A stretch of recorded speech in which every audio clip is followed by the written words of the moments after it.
Hello, this is Mrs. Connor, and I'm pleased to be here with you today to read to you out of your History of the USA book, Prehistory to 1800. We are reading chapter 70, Valley Forge to Vincennes, and we are on page 329. Please note that I will not be reading all of the sidebar information, so you can go back into your book and read that on your own. It is actually very interesting stuff, but I will read the captions.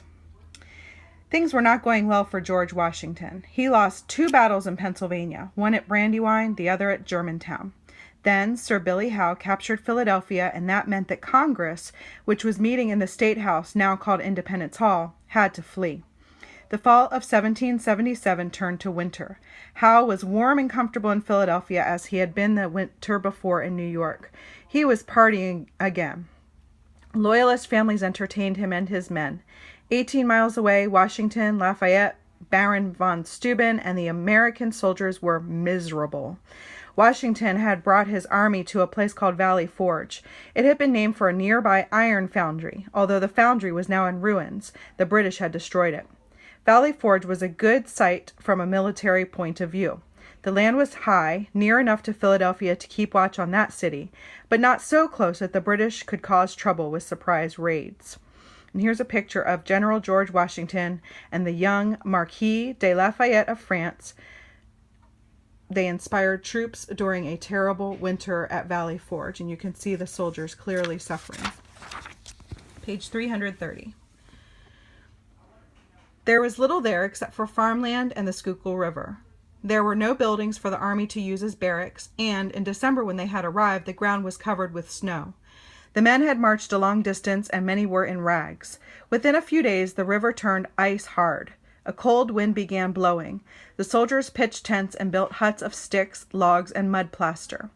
Washington, who was precise and cared about appearances, insisted that they all be the same size. Picture 2,000 dirt-floored, drafty wooden huts lined up in streets like a village, and you have an idea of Valley Forge. If you look at the ground, you may see blood. Some of the soldiers had no shoes, and their toes froze and left bloody tracks. Now add hunger to the scene, and you begin to get an idea of that terrible winter. But that was not the worst of it. Disease swept the camp. About 2,000 men died. That is the way it was at Valley Forge. There wasn't enough clothing. There wasn't enough to eat. It was fiercely cold. The officers feared a mutiny, and there were desertions. But not many. Most of those who slipped over to the British in Philadelphia were newcomers to the colonies. And here's a picture of an American soldier at Valley Forge. His shoes and uniform tattered, stands picket duty with his feet and legs wrapped in rags against the bitter cold and snow. So no boots or socks. He was wrapped in rags and having to walk in the snow. Page 331.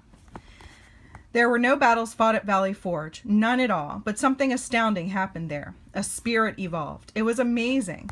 The men who made it through that winter were better for it. They became a team, strong, confident, and proud of themselves, their country, and their leaders.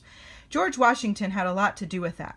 At first, Washington lived in a tent among his men and put up with hardships as they did. Later, he made his headquarters in a nearby 4-room stone house. But the soldiers remained awed by his example. A young Frenchman who was there wrote of General Washington, "I could not keep my eyes from that imposing countenance. Its predominant expression was calm dignity, through which you could trace the strong feelings of the patriot and discern the father as well as the commander of his soldiers." Martha Washington could often be seen with her basket in her arms, bringing food and socks and cheer to those who needed it. Von Steuben made a difference in that cold winter, too. He began training 100 men at a time, and soon the whole army drilled. The Americans were astounded. The British soldiers did not conduct drills. They left that to the sergeants. This man did the drilling himself. Here's a picture. It says, "The Marquis de Lafayette and General Washington inspect the camp at Valley Forge." Washington's presence among his troops helped maintain their morale in very difficult circumstances. So in other words, Washington was able to keep the spirits of the soldiers up even though things were horribly bad. Page 332. He seemed to thrive on hard work and nothing upset him. He was always good-humored, even when he was shouting and swearing. Before long, the Americans could march and maneuver, load and fire, use bayonets, and respond to complicated orders. But that wasn't enough for von Steuben. He expected them to be neat and shaved. Even rags, he told them, could be clean. He made all the officers set their watches by the same clock. He was determined that this army was going to be precise and proud of itself. Soon it was just that. Washington appointed Nathanael Greene as a quartermaster general. The quartermaster is in charge of supplies. Greene protested that he didn't want the job, but General Washington knew what he was doing. Greene brought enormous energy and determination to everything he did. He tramped through the countryside, found big caches of food and supplies, and hauled them to Valley Forge. By spring, there was plenty of food and clothing, too. In June, the British left Philadelphia and headed for New York. They'd had a pleasant winter, but they hadn't accomplished a thing. The men who had gotten through the winter at Valley Forge were now a strong fighting force. They knew they could endure almost anything. They were ready to follow George Washington wherever he led. Here it says, Baron Frederick von Steuben helped turn the American troops into a confident and skilled army. Page 333. While all that was going on at Valley Forge, the Indians who were being paid by the British for American scalps were creating havoc on the frontier. The Americans paid for British scalps. But no matter which side they chose, the Native Americans would be losers. Their land was being taken from them. The European way of life and the Native American way of life seemed incompatible. Most of the settlers didn't understand what was happening. When they heard of Indian raids and scalpings, they were horrified. They believed what they had been told, that Indians were savages. They knew the English were signing treaties that gave Native Americans protection and rights. That was another reason they wanted the British out. So most colonists thought of Indian fighters as great heroes. Those Indian fighters, men like George Rogers Clark, believed they were doing the right thing. Mostly, they just wanted to push the Native Americans west to free new lands for the settlers. Clark was a frontiersman and a patriot, as well as an Indian fighter. Born in Virginia near Jefferson's home, Clark knew the Indians well and could talk to them in a way they understood. He had learned to use their form of oratory. They called him Michi Malsa, which means big knife. Clark was smart. He was also brave and daring. He had hardly any schooling, but he read all the books he could find. Some people called him the Washington of the West.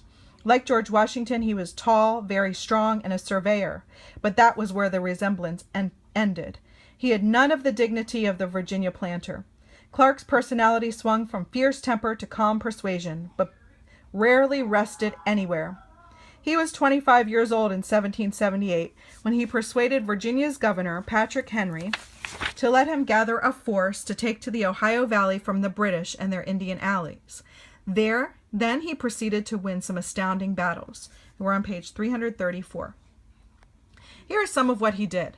With just 175 men and a few barges, Clark captured 3 strategically located British forts: Cahokia, Kaskaskia, and Vincennes. Then he talked the French inhabitants of the region into coming over to the American cause. It was the Battle of Vincennes that made him famous. When Clark fought at Fort Vincennes, he had only 150 men, most of whom were sick with chills and fevers.